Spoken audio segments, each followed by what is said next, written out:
Olá, amigos! Estamos começando mais um episódio da série Ceia Tenho Tanto para Lhe Falar, parte da nossa jornada da gratidão pelos 100 anos desta casa.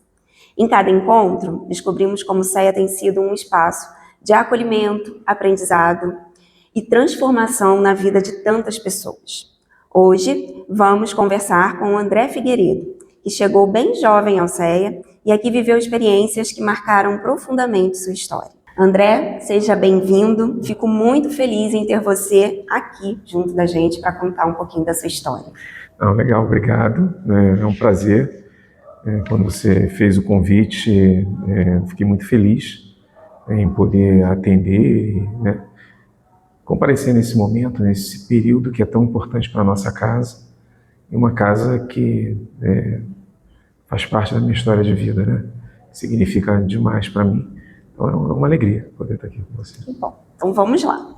Conta pra gente, André, como é que foi a sua chegada ao Ceia, em que ano e como você soube dessa casa espírita? Então, eu sempre falo que assim, a chegada na casa espírita, né? Uma boa parcela das pessoas que a gente conhece acaba chegando na casa espírita pela dor, né? O meu caso foi um caso diferente, né? Eu vim para cá muito jovem, eu frequentava o Centro Espírita Joaquim Murtinho, os meus pais já eram espíritas, e lá eu frequentava a evangelização. Quando eu completei a idade para fazer a transição para a mocidade, a casa não tinha um grupo jovem, né? E o tio Humberto, né, Humberto Cavalcante, ex-presidente aqui no Humildade de Amor, um grande amigo, ele era muito próximo ao meu pai. Ele acompanhou, né, nesse movimento. Então, quando chegou a essa fase, eles conversando e tal, o tio Humberto comentou sobre Humildade de Amor com meu pai. E aí eu vim para cá, em 1982, já se vão 43 anos, né? Viemos para cá, eu e um amigo de vida também, que é o Ítalo. Nós frequentávamos lá, ele tinha a mesma idade, eu falei, olha, eu vou lá para Humildade de Amor e tal, você quer ir? Então vamos. E começamos, né? Viemos para cá em 82. Você chegou bem novinho aqui, né? Cheguei com 12 anos. Nossa, André, que legal. Com 12 anos, já são 43 anos. E como é que era? Todo mundo que chega, está mais tempo na casa, eu sempre pergunto por curiosidade, como é que era o Ceia fisicamente quando você chegou?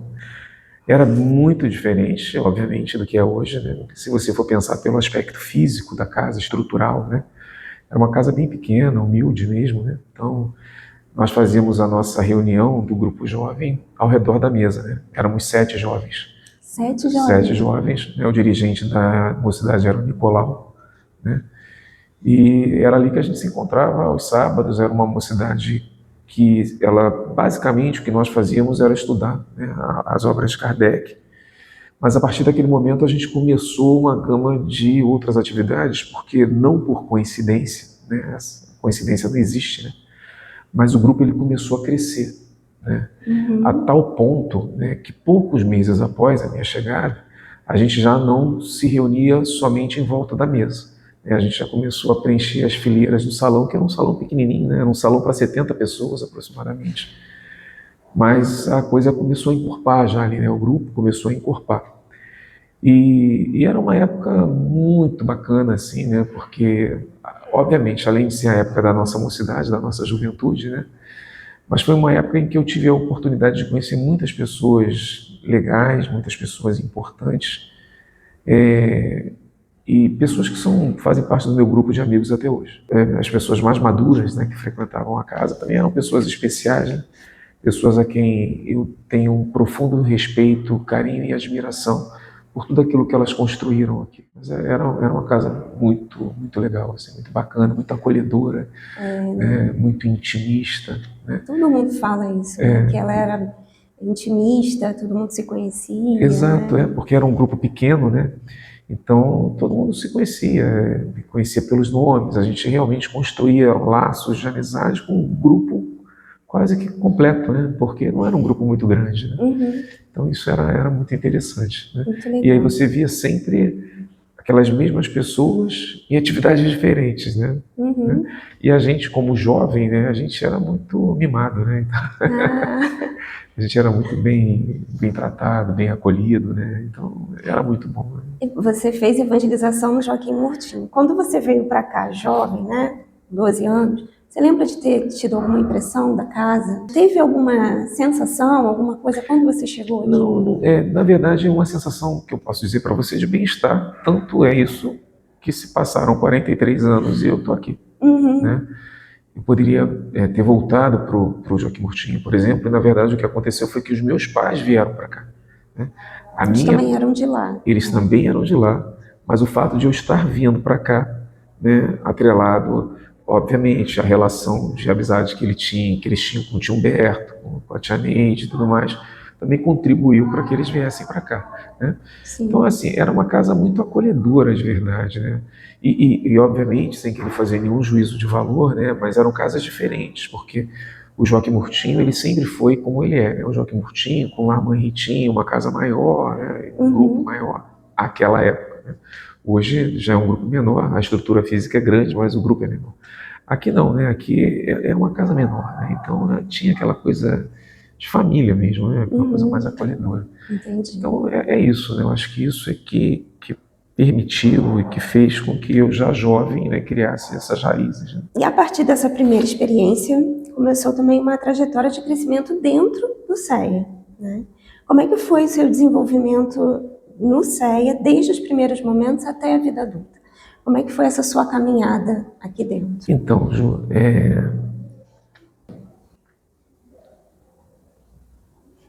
vamos lá.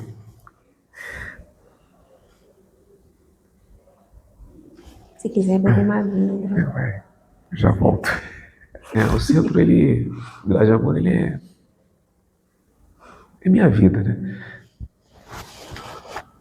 Eu, sem nenhum exagero, eu digo para todo mundo que é minha segunda casa. Eu vim para cá muito jovem, né? E, como eu falei para você, construí laços de amizades muito fortes. E muito cedo, eu vim para cá com 12 anos, com 15 anos, a minha mãe foi diagnosticada com uma doença grave, né? Que é uma doença chamada esclerose lateral amiotrófica. E foi muito interessante porque eu, com 15 anos, quem recebeu o diagnóstico da doença da minha mãe fui eu. E o médico falou para mim que ela tinha um período de sobrevida de 6 a 7 anos. Então eu passei a minha adolescência com essa carga emocional de falar assim, daqui a pouco eu vou perder minha mãe. Eu sou filho único, não tenho irmãos. Então essa casa foi meio que assim uma tábua de salvação para mim, né? Um grupo jovem, as pessoas que aqui estavam. Algum tempo depois eu conheci a minha esposa, né, a Ilse. Eu brinco até hoje que a nossa relação estava escrita nas estrelas, né? A gente sabe que o acaso não existe, porque eu conheci primeiro a minha cunhada, a Maísa, que veio para cá, e por algum motivo que eu não sei explicar até hoje, eu também não perguntei para ela, né? Mas ela chegou em casa falando bem de mim, a Maílce. E aí, quando a Maílce veio pro meu Dar de Amor, ela vai ficar com vergonha do que eu vou contar aqui agora, né? Mas o grupo jovem estava reunido ali no portão, ali um grupo pequeno de amigos. Ela chegou e falou assim: quem é o André? Eu falei: opa, sou eu, né? Ali foi o nosso primeiro contato. Eu falei: cara, você chega aqui no centro e já pergunta quem sou eu, né? E logo depois algum tempo depois a gente começou a namorar, casamos, enfim, nossos filhos nasceram aqui. Construí minha família aqui dentro, né? Meus filhos cresceram aqui dentro. E a casa, ela teve essa importância, né? Desde esse momento lá atrás, quando eu estava extremamente fragilizado, né? Eu consegui encontrar pessoas que me apoiaram, né? Eu, em virtude do processo evolutivo de doença da minha mãe, eu fui meio que perdendo aquele apoio, né, emocional que eu acho que é comum para todo jovem ter, né, na figura materna. Passamos a ser eu, meu pai e tudo mais. E aí aqui, assim, Celeste, né, Juarez, né, a minha sogra, que eu brinco com todo mundo que mexe com a sogra, né, foi uma segunda mãe para mim também. E tudo isso foi criado, surgiu aqui dentro, né? Então eu digo assim, a minha segunda casa é o meu porto seguro, né? Eu digo que, às vezes, nos momentos de dificuldade que eu tenho, eu gosto de vir aqui para ficar no salão, sem falar nada, assim, fico ali, eu, quieto às vezes, né? Atualmente eu tenho tido pouca oportunidade de fazer isso, já fiz muito mais, mas toda vez que eu estou lá perto, que as coisas pegam um pouco, é para cá que eu corro, né? Então, assim, a casa, ela me ajudou muito e essa ajuda, ela foi importante nessa construção, né? Eu acho que eu me exigi a... Veja bem, né? Eu não sou melhor do que ninguém, não é isso, né? Mas eu devo muito, né? Então, tudo que eu faço aqui eu faço com prazer, com amor, com carinho, né? E a casa me ajudou nesse desenvolvimento, me ajudou a ter essa maturidade, sabe? De me entregar para os trabalhos aqui de corpo e alma. Então, às vezes eu brinco, né? A gente agora, o estudo de segunda-feira está um estudo mais vazio, né? Eu que frequento a casa há tantos anos, né? Segunda-feira era sempre um dia, segunda-feira à noite lotado, né? Hoje eu vejo a casa vazia. Eu falo assim, eu não me importo, né? Eu venho para fazer o estudo, que é algo que eu amo fazer, para quem está ali. E se tiverem 2 ou 3 pessoas, eu vou fazer da mesma forma que se tivessem 100. Porque é por elas que estão ali, é por mim e pela casa, sabe? Então a casa, eu acho que ela me ajudou nisso, né? Ela me ajudou até na minha vida profissional, se você quer saber, né? Porque eu acho que hoje, se eu sou uma pessoa que eu tenho uma desenvoltura diferente para falar, para me expressar, tudo isso foi porque a casa me ajudou, ela me treinou para fazer isso, sabe? Na nossa época de mocidade a gente fazia, né? Vai fazer palestra, eles colocavam os jovens assim para falar 5 minutos, depois 10 minutos, depois 15 minutos, e a gente falava com vergonha e tudo mais, mas aí, né, fui indo, obviamente tem um esforço pessoal, mais uma vez, querendo dizer que eu faço palestras maravilhosas e tal, mas eu não tenho vergonha de falar em público, né? Eu vou lá e falo, e isso tem uma repercussão na minha vida como um todo, né? Até fora daqui, né? Então, assim, é isso, né? Eu acho que a casa, eu acho que não tem como enxergar minha vida sem humildade e amor, né? Isso para mim, as coisas estão juntas sempre. Quais foram os trabalhos que você fez ao longo desses anos, né? Devem ter sido muitos, mas alguns, assim, que você lembre, que você acha importante trazer, e quais os que você está fazendo atualmente, né? Tenta fazer meio que um apanhado aí para a gente entender por onde que você passou. Desde que eu comecei a ter um nível de maturidade, né, que permitisse assumir responsabilidade, uma coisa que eu sempre fiz foi facilitar o estudo, né? Então, eu facilito o estudo desde os meus 20 e poucos anos de idade, né? O Juarez e o Humberto confiaram e eu vim. Isso é algo que eu sempre fiz.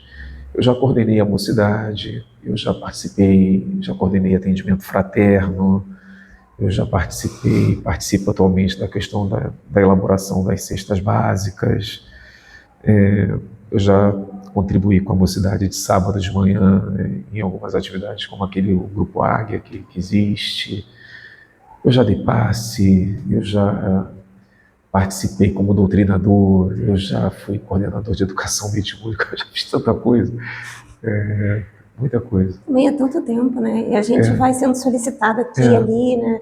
Mas hoje você faz o que aqui na casa? Então, hoje eu coordeno, né, eu facilito o estudo, na verdade, né, do Livro dos Médiuns, na segunda-feira à noite, e estou vindo aos sábados somente. Estou vindo 2 dias só ao centro, porque alguns meses passados eu tive que assumir uma responsabilidade diferente lá no trabalho, lá na empresa. Então eu estou tendo que ir para São Paulo com uma periodicidade maior, né, ficando lá toda semana praticamente. E aí uma coisa que eu sempre fiz no meu trabalho, que eu sempre trabalhei viajando, mas eu sempre criava uma forma de viajar deixando livre um horário para eu vir ao centro, né? Sempre dava um jeito. Ou eu viajava quarta-feira de manhã para vir ao centro segunda e terça, eu sempre criei uma alternativa. Aí agora eu estou com menos flexibilidade para isso, mas aí eu tenho conseguido ir terça de manhã, então eu venho ao centro segunda-feira à noite e venho ao centro sábado, né? Porque aí eu chego de viagem ao longo da semana e venho sábado de manhã. Então por enquanto eu estou vindo montar as cestas, né, que são distribuídas para as famílias assistidas aos sábados, e facilitando o estudo do Livro dos Médiuns segunda-feira à noite. André, teria alguma lembrança, alguma experiência marcante nesse período que você gostaria de compartilhar, algo que aconteceu? Eu sei que vai ser difícil, porque são muitos anos, mas de repente algo que vem aí na sua mente, que você gostaria de compartilhar com a gente. Tem o mais marcante de todos. Eu comentei há pouco, né, sobre essa questão do processo, né, evolutivo da doença da minha mãe e tal. A minha mãe desencarnou muito jovem, né, ela desencarnou com 43 anos. E eu era, assim, como eu falei, a gente descobriu a doença dela, eu era adolescente e tal. E é uma doença difícil, né, uma doença neurológica, né, neurodegenerativa. A pessoa vai perdendo todos os movimentos e, por último, o diafragma para de funcionar, né? O último músculo da pessoa, ela desencarna por insuficiência respiratória. Eu sou filho único, homem, né? A nossa família é uma família muito pequena, né? Então, meu pai tinha aqui alguns familiares aqui no Rio, mas a gente não tinha uma relação muito próxima. Então, a nossa família éramos eu, meu pai e minha mãe. E minha mãe sempre muito carinhosa, muito atenciosa, ainda mais com um filho único, um homem, né? E eu conto para todo mundo, algumas pessoas riem, né, que a nossa relação era assim: eu chegava da escola cansado, né, o jovem cansado chegando da escola é brincadeira, né? Mas eu falava, eu estou cansadão e tal, pô, me ajuda aqui a tirar meu uniforme, né? Aí eu deitava na cama, minha mãe tirava meu tênis, tirava minha meia, né? Aí eu não gostava de comer determinada comida, meu pai não gostava de comer outra comida lá, enfim, ela fazia um almoço para mim e um almoço para o meu pai, Nossa. né? Então, assim, era uma relação muito... Nossa. E aí ela começou com esse processo degenerativo e aquilo pesou muito para mim, né? A doença foi evoluindo de uma tal maneira que exigia de mim algumas coisas que não caíam muito bem, né, na minha cabeça. Por quê? Porque eu tive que começar a ajudá-la a tomar banho, né? Tive que começar a ajudá-la nas suas necessidades básicas do dia a dia, e eu tinha vergonha, né? Eu tinha vergonha de ver minha mãe sem roupa, por exemplo, né? Então, ajudar minha mãe a tomar banho para mim era um suplício, né? Porque eu não queria ver minha mãe sem roupa, né? E aí, ao longo dessa trajetória, em alguns momentos eu me revoltava um pouco com aquilo, né? Porque eu falei, pô, por que a minha mãe, né? Logo ela, né? Assim. E aí, às vezes, eu precisava ajudá-la, mas eu não reagia bem, né? E depois que eu não reagia bem, fazendo malcriação mesmo, e não tratando da maneira adequada que a minha consciência achava que eu tinha que tratar, eu me penitenciava um pouco com aquilo. Eu falava, pô, eu não agi corretamente, isso não foi legal, tá? E aí ela desencarnou. Quando ela desencarnou, eu falei, caramba, eu não fui um bom filho, né? Porque essas coisas, elas impactaram, né? Pô, falei, cara, eu não podia, né? Assim, eu não podia fazer, eu não podia maltratá-la em momento nenhum, né? Assim, eu não conseguia perceber que, assim, eu também sou humano, né? Enfim, né? Para mim aquilo não cabia, né? Estudando doutrina, falando de papel, relação, pais e filhos, respeito, né? Isso não... E eu carregava isso comigo, sabe? Durante muito tempo. Ela, pelo fato de estar vinculada aqui à casa, de vez em quando vinha umas notícias e tal. Até que um belo dia eu estava numa reunião aqui, e eu estava ali, eu era doutrinador nessa reunião, uma reunião pequena, aqui da casa, fechada, né? E aí o dirigente da reunião me chama, falou assim, olha, tem uma pessoa que está ali que quer conversar com você.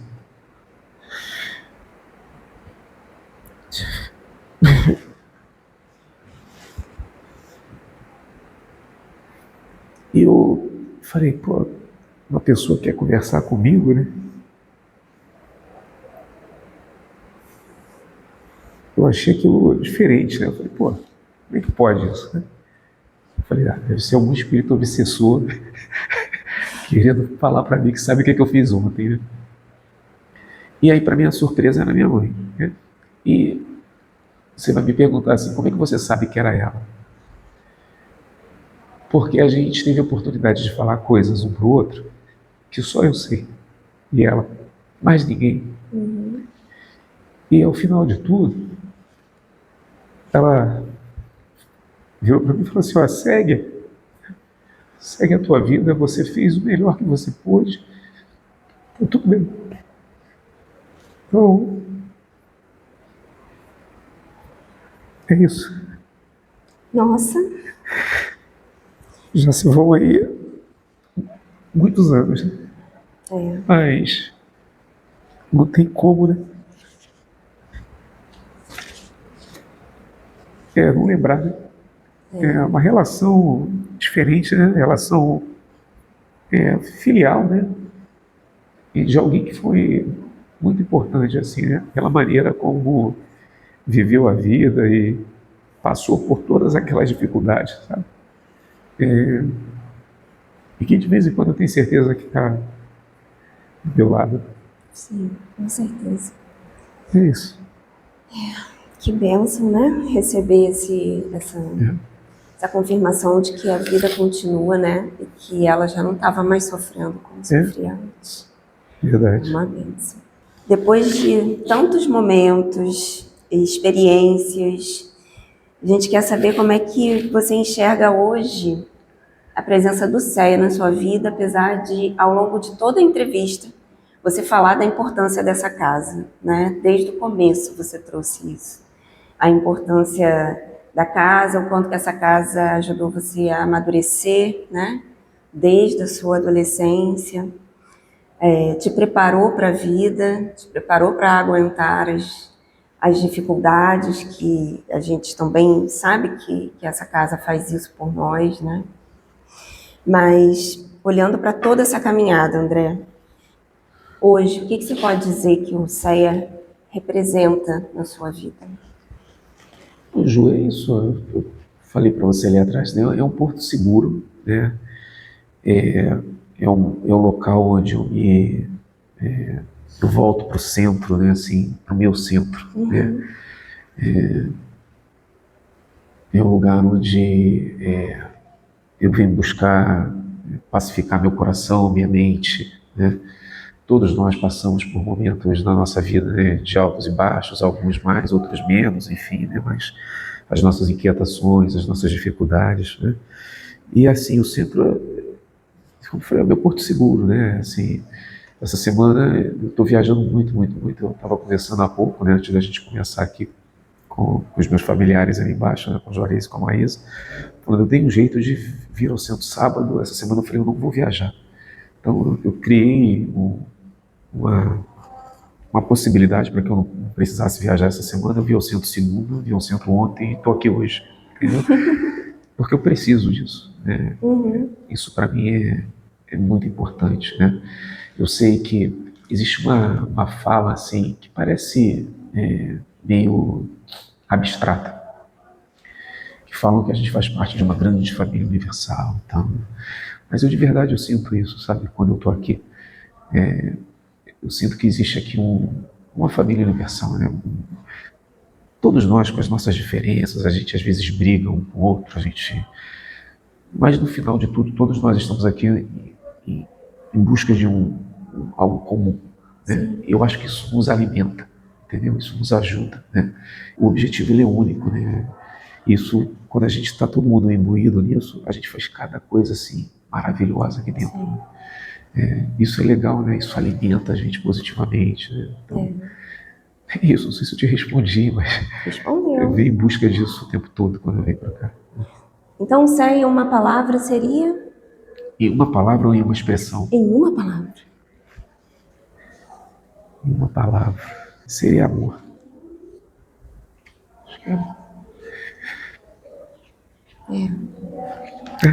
É isso. Muito obrigada, André. Obrigado A a gente você. já chegou no fim, eu me segurando aqui, para não me emocionar, mas uma entrevista emocionante, uma história linda, né?